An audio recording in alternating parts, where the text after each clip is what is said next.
नमस्कार, आप देख रहे हैं राजधानी न्यूज। मैं हूं इंदु पात्रा। संडे स्पेशल के इस खास एडिशन में आपका स्वागत है। आज हम आपको सबसे पहले दिखाएंगे कि सर्दी में आप अपने बच्चों का ख्याल कैसे रख सकते हैं ताकि वो इस ठंड से बच सकें। साथ ही आज हम आपको दिखाएंगे कि हथियार थामने वाले हाथ कैसे हुनरमंद बन गए।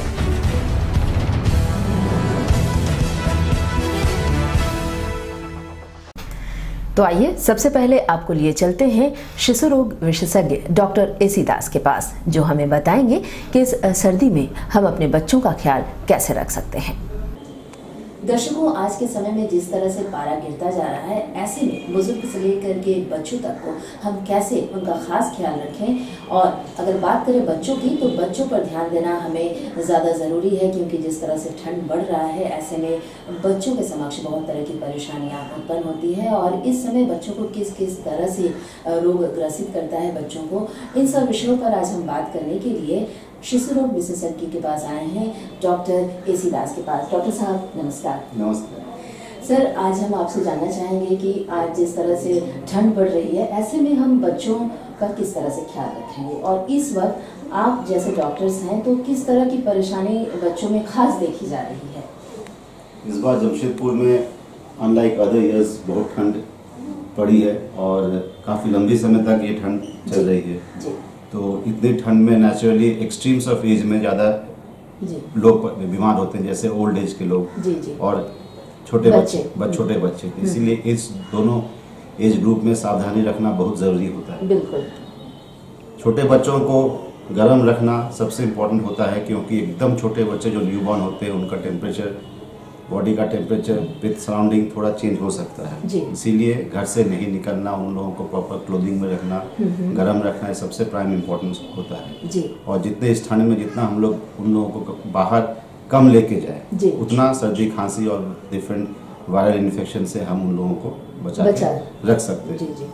दूसरा हुआ, जो इस सीज़न में बाहर निकलना बहुत कॉमन है, पिकनिक हुआ, पार्टी हुआ जी। क्योंकि मौसम इतना अच्छा है तो बाहर जाके खाने का शौक सब हम लोग बहुत ज़्यादा इस सीज़न में करते हैं जी, जो पेट के लिए ठीक नहीं होता।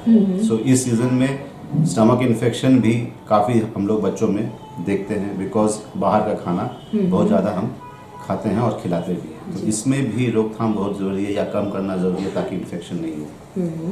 फिर बच्चों में एक अलग टाइप का वायरस का इन्फेक्शन होता है पेट का जी, जिसको हम लोग डायरिया बोलते हैं जी। ये डायरिया का इन्फेक्शन ठंड, जिसको नॉर्मली हम लोग बोलते हैं ठंड लग के पेट खराब होना, but that is actually a viral infection जो डायरिया के रूप से हम लोग जानते हैं, जिसमें डिहाइड्रेशन और बदन से पानी निकलना बहुत कॉमन है। इसीलिए उससे बचा के रखना बच्चों को बहुत ज़रूरी है ठंड के दिन में जी।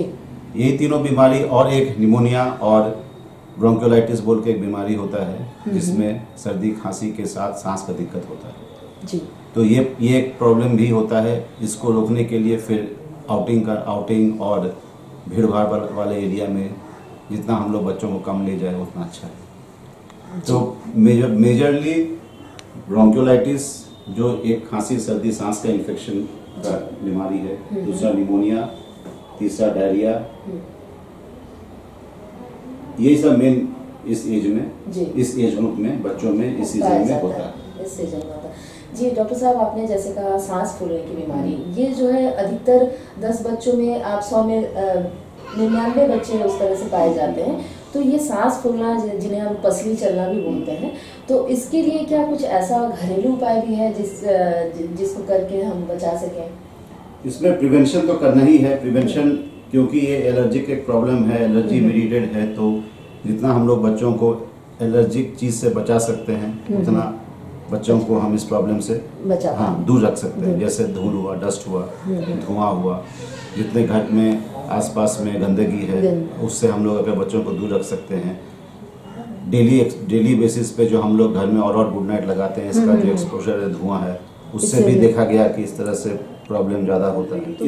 इस एज ग्रुप में अगर किसी को इस तरह का सांस की बीमारी होता है तो वो 5 इयर्स तक हम लोग मानते हैं कि 5 साल के बाद बच्चा इस प्रॉब्लम से निकल जाता है, आउटग्रो होता है। और अगर एक बच्चे को है तो फिर वो चांस रहता है कि दूसरे बच्चे को भी ये प्रॉब्लम हो सकता है, क्योंकि वो एक बॉडी का टेंडेंसी रहता है जो जिस चीज़ से हमको एलर्जी है तो उस टेंडेंसी रहता है या चांस रहता है कि मेरे भाई को या मेरे बहन को या मेरे नेक्स्ट जनरेशन में भी उस चीज़ का एलर्जी पास ऑन होता है। ये क्या सिर्फ 5 इयर्स तक ही होता है बच्चों में या उसके बाद में भी? नहीं, ऐसा बाद में भी वो परसिस्ट कर सकता है, लेकिन मेजॉरिटी केस में वो 5 इयर्स तक 5 to 6 इयर्स में आउटग्रो बच्चे उसको आउटग्रो कर जाते हैं बीमारी से। और डॉक्टर साहब आपसे जानना चाहेंगे कि जिस तरह से ठंड है तो ऐसे ठंड में क्या बच्चों को नहलाना, खाने पीने पर ध्यान देने की ज़रूरत है? तो किस तरह की खान पान पर हम ध्यान दें ताकि डाइट बिल्कुल नॉर्मल होना चाहिए। घर का बना हुआ सब कुछ हम लोग दे सकते हैं, बस ज़्यादा बाहर का खाना खाने से ही प्रॉब्लम है, इन्फेक्शन। और नॉर्मली इस एज में जैसे हम लोग आइसक्रीम, कोल्ड ड्रिंक जो गर्मी में बच्चों को हम लोग देते हैं, इस एज में अवॉइड करना चाहिए जी। और कुछ जैसे इस सीज़न में पेस्ट्री वगैरह, केक वगैरह का यूज़ बहुत होता है, तो उससे भी पेट का इन्फेक्शन होता है, क्योंकि वो केक पेस्ट्री का जो ऊपर में जो क्रीम रहता है वो क्रीम नुकसान करता है जी। इसीलिए इन सब चीज़ों का यूज़ जितना कम हो उतना हेल्थ के लिए अच्छा है। और ये अगर माओं को अगर सर्दी है, कोल्ड है, तो क्या वैसी माएँ बच्चे को फीडिंग नहीं करा सकती? नहीं, फीडिंग कराने में कोई पाबंदी नहीं है, फीडिंग ज़रूर कराना चाहिए। माँ को कुछ दवाइयाँ लेके अपने आप को स्वस्थ कर लेना चाहिए। अगर सर्दी है जी, तो कोई एंटी एलर्जिक, एंटी हिस्टामिनिक कुछ लेके माँ अपने आप को ठीक कर सकती है, बट फीडिंग ना रोके, क्योंकि ये गलत एक धारणा है कि दूध से बीमारी जाता है जी। बीमारी डायरेक्ट कांटेक्ट से जाता है। जैसे हमको सर्दी है, हम अगर बच्चे को गोदी में लेके बच्चे के साथ खेल रहे हैं, हमको खांसी है, हम अगर बच्चे को लेके खेल रहे हैं तो हम उसको इन्फेक्शन डायरेक्ट दे रहे हैं। इट्स नॉट दैट हम मदर्स मिल्क के थ्रू फीडिंग से जा रहे हैं। इसीलिए मदर्स मिल्क नहीं बंद करना चाहिए, माँ को दवाई देके स्वस्थ रहना चाहिए। जी जी जी। और ये भी जानना चाहेंगे सर आपसे कि जो छोटे बच्चे हैं, इन छोटे बच्चों को इस मौसम में जैसी ऐसी भ्रांतियां हैं, लोग कहते हैं नहीं नहलाना नहीं है, नहलाने से भी ठंड लगती है, तो क्या उन्हें साफ सुथरा तो रखना ज़रूरी है? नहीं, नहलाना चाहिए। हाँ। अगर बंद कमरे में और वार्म वाटर से हम नहलाएं तो हमको नहीं लगता, अगर बच्चा स्वस्थ है, बहुत सर्दी खांसी अगर नहीं है, स्वस्थ है तो कोई प्रॉब्लम है। बहुत लंबा समय तक एक्सपोजर नहीं होना चाहिए ठंडा वेदर में, ठंड में। अदर नॉर्मली अगर गर्म पानी से हम लोग क्विक बाथ जिसको बोलते हैं दे दें तो उससे कोई प्रॉब्लम। और डॉक्टर साहब, आप अभी जैसा मौसम है ऐसे में कुछ आप डॉक्टर्स कुछ खास देखते होंगे कि बच्चों में कुछ ऐसी कुछ खास बीमारियां हैं जो पाई जा रही हैं? हाँ बिल्कुल, वो डायरिया, ब्रोंकियोलाइटिस जो मैंने पहले कहा, सांस की तकलीफ बच्चों को खांसी के साथ, एक वायरस की इन्फेक्शन है, ब्रोंकियोलाइटिस बोलते हैं, वो ब्रोंकियोलाइटिस और ये डायरिया, ये इस सीजन में सबसे कॉमन बीमारी बच्चों में होता है। तो इसके लिए क्या कुछ ऐसा घरेलू उपाय भी है जिसे खिलाने से या उस तरह से हम बचाएं बच्चों को? ऐसा कुछ? बच्चों को डायरिया से बचाने के लिए पानी का साफ बॉइल कर पानी पिलाना और बाहर का खाना से में एक्सपोज बच्चों को नहीं देना। और सर्दी खांसी के लिए जो कॉमन बचाव है जी, बच्चों को प्रॉपर्ली क्लोथ्स पहना के रखना, क्लोथिंग रखना, ठंड से बचाना, बाहर नहीं, जितना कम ले जाए बाहर को बस। जी जी। और डॉक्टर साहब, चलते चलते आपसे आखिर में आप अपने दर्शकों को क्या सुझाव देना चाहेंगे? मेरा सुझाव यही रहेगा कि बच्चों को साफ सुथरा रखिए, ठंड है बोल के नहलाना मत बंद कीजिए, नहलाइए गर्म पानी से बंद जगह में ताकि ठंड नहीं लगे। सेकेंड इज़ बच्चों का बाहर अक्सर ले जाना कम कीजिए, क्योंकि बाहर का हवा से ही ये एलर्जी या ठंड लगना, उसके बाद इन्फेक्शन होना, सर्दी खांसी होता है। थर्डली, न्यू बॉर्न को प्रोटेक्शन बहुत ज़रूरी है। न्यू बॉर्न को प्रॉपर क्लोथ्स के साथ घर में ही रखना। ये जो हमारा एक टेंडेंसी हो गया कि बच्चा जन्म होते ही उसको लेके बाहर घूमना, पार्क जाना, शौक पूरा करना, इस सब बात में भी हो सकता है। इसीलिए नए बच्चे को बाहर का एक्सपोजर जितना कम हम लोग दें उतना अच्छा है, उतना बीमारी से हम लोग उनको दूर रख सकते हैं। और एडल्ट और जो बड़े बच्चों को हैं उनके लिए यही एडवाइस रहेगा कि बाहर का खाना जितना कम खाएं, घर का साफ खाना, फ्रेश खाना, प्लस पानी बॉइल्ड या अच्छे फिल्टर का पानी पिए ताकि पेट में इन्फेक्शन नहीं हो। डॉक्टर साहब, एक चीज़ आपसे जानना चाहेंगे, जैसे कि लोगों में भ्रांतियां हैं कि बच्चों को मालिश करना ज़रूरी है, उसी से हड्डी मजबूत होती है, जबकि आज के डॉक्टर्स कहते हैं कि मालिश ज़रूरी नहीं है, आँख में काजल लगाना ज़रूरी नहीं है, सर पे तेल देना ज़रूरी नहीं है। तो क्या आप हमारे दर्शकों को बताइए कि क्या सचमुच में ये भ्रांतियाँ हैं या हमें लगाना चाहिए, बच्चों को तेल मालिश करना ज़रूरी होता है? नहीं, ऐसा नहीं है कि ज़रूरी नहीं है, ज़रूरी है, क्योंकि उससे मसल का टोनिंग अप होता है, मसाज से मसल स्ट्रांग होता है। प्लस एक हमारे यहाँ पहले का रिवाज था कि हम लोग बच्चों को मालिश करके धूप में एक्सपोज करते थे। वो आज के दिन में वापस वो चीज़ सही प्रूफ हो रहा है कि वो एक्सपोजर सन का हमारे बॉडी में विटामिन डी को बढ़ाता है। इसीलिए मालिश करके बॉडी को सनलाइट में, छोटे बच्चे को सनलाइट में एक्सपोज करना बहुत ज़रूरी है, ताकि विटामिन डी का कमी नहीं हो। लेकिन ये भी एक है कि दिन भर में 4 बार 5 बार मालिश करने का भी जो रिवाज है, उससे नहीं, 1 बार 2 बार करके सनलाइट में एक्सपोज करना। ये सनलाइट का क्या सर कोई समय होता है कि टाइमिंग के इतने बजे से इतने बजे? 11 से 1 का timing is suppose to be the best for absorption of the sunlight. Skin का जो एब्जॉर्प्शन होता है सनलाइट, जिससे विटामिन डी बढ़ता है, तो उसमें that is suppose to be the best time, 11 to 1। दर्शकों, हमें उम्मीद है कि आज डॉक्टर साहब ने हमें इतनी अच्छी जानकारी दी, आप इससे जरूर लाभान्वित होंगे। डॉक्टर साहब, आपका बहुत बहुत धन्यवाद। Thank you. ये तो हुई बात छोटे छोटे बच्चों की, और आइए अब बात करते हैं हुनरमंद हाथों की। जी हाँ, झारखंड के कोल्हान प्रमंडल के पूर्वी सिंहभूम जिले के घागीडीह सेंट्रल जेल के गेट पर, जिसमें जेल के कैदियों द्वारा बनाए जा रहे विभिन्न उत्पादों की बिक्री होती है, जेल प्रशासन ने जेल गेट पर मुक्ति धाम केंद्र नाम से काउंटर खोला है। ग्राउंड जीरो से देखिए यह खास रिपोर्ट।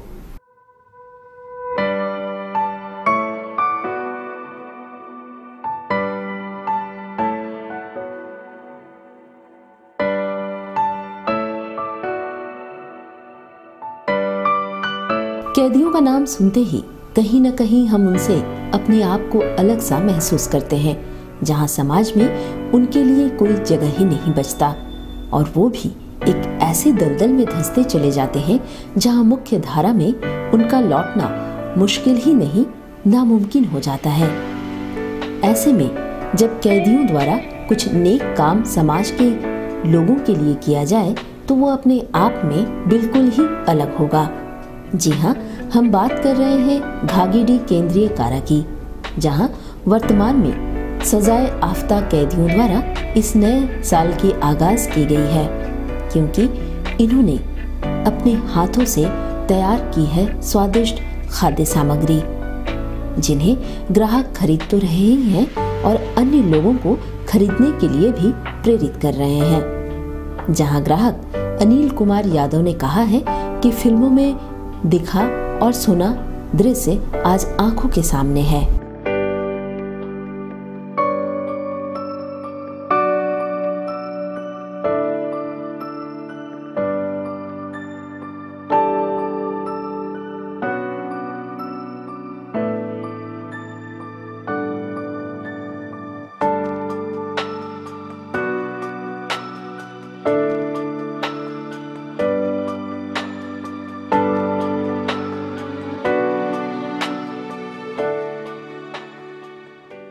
कभी फिल्मों में देखा करता था कि कैदी भाइयों द्वारा कुछ सामग्री बना करके और बाहर मार्केट में आती थी, दिखता था और लोग खरीदते थे उसको। आज हमको काफ़ी अच्छा फील हो रहा देख करके कि हाथों अपना पकड़ के भी, और क्या बोले, कैदी भाइयों द्वारा जो इतना अच्छा काम किया जा रहा है, उनको जो भी भत्ता मिलता हो वहाँ से क्या मिल रहा है, हम उनको बहुत बहुत धन्यवाद देना चाहेंगे उन लोगों को, और यहाँ के जेल के सुपरिटेंडेंट को भी धन्यवाद देना चाहेंगे, जो बहुत बढ़िया काम है। और 2018 की विदाई हो रही है और 2019 का आगमन है, काफ़ी अच्छा लग रहा है हमको ये देख करके। अच्छा, आप कैसा महसूस कर रहे हैं कि अंदर जो कैदी हैं जिनके द्वारा ये खाद्य सामग्री का निर्माण किया जा रहा है, आप जैसे लोग जब इसे खरीदते होंगे तो आप कैसा महसूस कर रहे हैं, उनको कितनी खुशी होती है?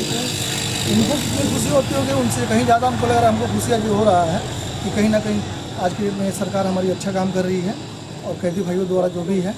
लगता है कि अब अपराधी जो अपराध कर किसी कारणवश अगर किसी के हाथों से कुछ अपराध हो जाता है, तो ऐसे कार्यों से वो मुख्य धारा में आ सकते हैं। मुख्य धारा में आ सकते हैं और ये उस तरफ बढ़े हैं और काफ़ी अच्छा ये देश को भी पैगाम जाएगा। और हम जमशेदपुर में पहला बार ऐसा देख रहे हैं, झारखंड राज्य जमशेदपुर में कि ऐसा काम।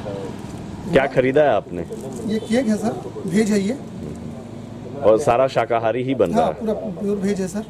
वहीं जेल के सामने मुख्य सड़क से गुजरते लोगों का कहना है कि जेल में जिंदगी गुजार रहे कैदियों के द्वारा ये जो कार्य किया जा रहा है वो सभी को अपने ओर आकर्षित कर रहा है। उन्होंने कहा कि कैदियों द्वारा निर्मित वस्तुएं अपनी ओर आकर्षित करती हैं। राहगीरों के अनुसार वे पूरे राज्य का भ्रमण करते हैं, पर ये अनोखी चीज उनके द्वारा पहली बार देखी जा रही है। उन्होंने जेल प्रबंधन, सामान का विक्रय कर रहे दुकानदार व उन कैदियों का धन्यवाद किया जिनके द्वारा यह कार्य किया जा रहा है। इधर उत्साहपूर्वक सभी ने कैदियों के द्वारा बनाई गई खाद्य सामग्रियों को चखा और उनके प्रति अब सोच बदलने की बात कही।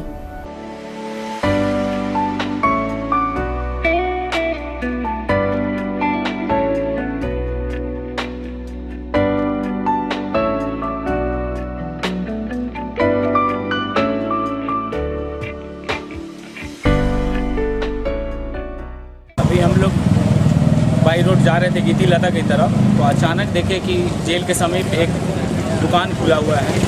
तो उत्सुकता हुई मन में कि रुक के देखा जाए कि क्या है। तो जब दुकान पे गए तो पता चला कि यहाँ पर कैदियों द्वारा निर्मित बिस्किट वगैरह, पावरोटी वगैरह की बिक्री हो रही थी। अंदर से हम लोग तो हमेशा सुनते आते थे, फिल्मों में देखे हैं, सुना है कि कैदियों द्वारा बनाया जाता है कुछ और उसका बिक्री करके उन लोगों को पेमेंट दिया जाता है। ये सब देखा सुना बात था, लेकिन यहाँ पर अभी पूरा झारखंड हम लोग घूमे हैं, पूरा झारखंड हम लोग घूमे हैं, लेकिन ऐसा हम लोग अभी तक कहीं पे नहीं देखे जो आज हम लोगों को देखने को मिला। बहुत ही अच्छा लगा। अभी मैंने भी एक बिस्किट ख़रीदा है, इसे टेस्ट करेंगे हम लोग रास्ते में। और ऐसा संचालन करने के लिए जेलर साहब का बहुत बहुत धन्यवाद, दुकान के संचालन करता महोदय का बहुत बहुत धन्यवाद। और अब हम लोग इस रास्ते से जब भी गुजरेंगे तो एक बार जरूर रुककर इस दुकान में कुछ खरीदारी जरूर होगी। 2013 में जेल में जेलर के पद पर पदस्थापित सतेंद्र चौधरी का ये सपना था, जिसे उन्होंने जेल में सुपरिटेंडेंट के पद पर रहकर 2018 में पूरा किया, जहां इस कार्य में सेवा भाव से जेल के पुजारी गणेश मिश्रा लगे हुए हैं, जो 10 वर्षों से जेल में पूजा करते आ रहे हैं, जिन्होंने अब फैसला किया है कि 1 रुपया बिना फायदा लेकर अब वे कैदियों द्वारा निर्मित सामग्रियों को बेचेंगे, जहां जेल के बाहर छोटी सी गुमटी लगाकर पूजा के अलावा बचे समय को वे इस कार्य में समर्पित कर देते हैं। उनके अनुसार नए साल के लिए 10 रुपए से 40 रुपए तक के केक व बिस्किट और 125 रुपए से 400 रुपए तक के सूती कपड़े की तौलिया व दरी है। उन्होंने बताया उन्हें आज बहुत खुशी हो रही है कि उन्हें यह कार्य करने का मौका मिला है। जब कैदियों को अच्छा रिस्पांस मिलता है तो उनके चेहरे भी खिल उठते हैं। उन्होंने बताया जेल प्रबंधन का यह प्रयास काफी सराहनीय है।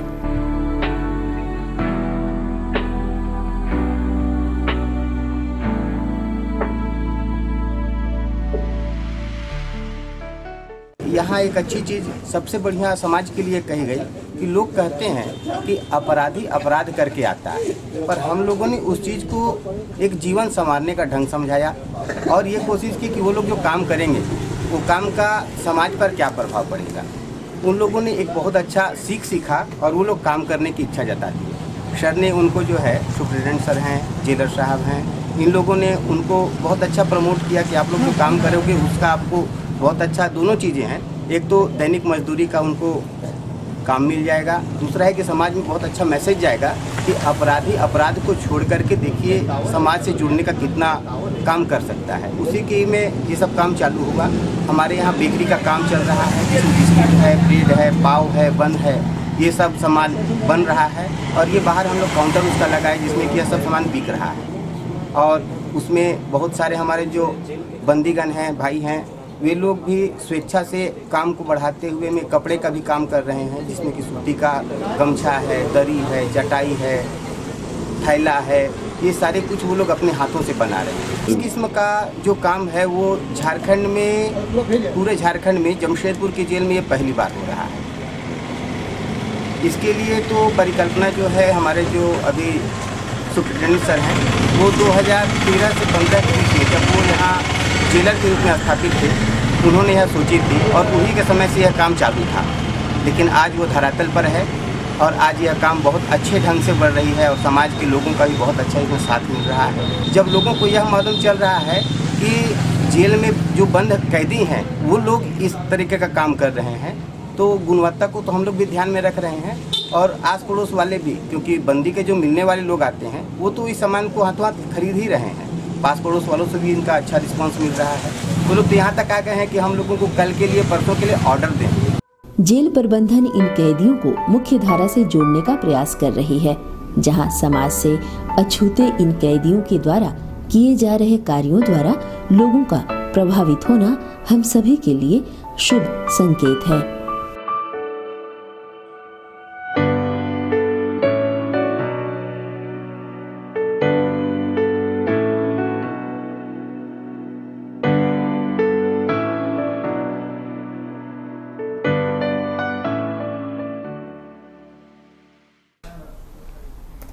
तो आज के संडे स्पेशल एडिशन में इतना ही। अगले हफ्ते हम फिर हाजिर होंगे कुछ रोचक जानकारियों के साथ। तब तक के लिए दीजिए इजाजत। नमस्कार।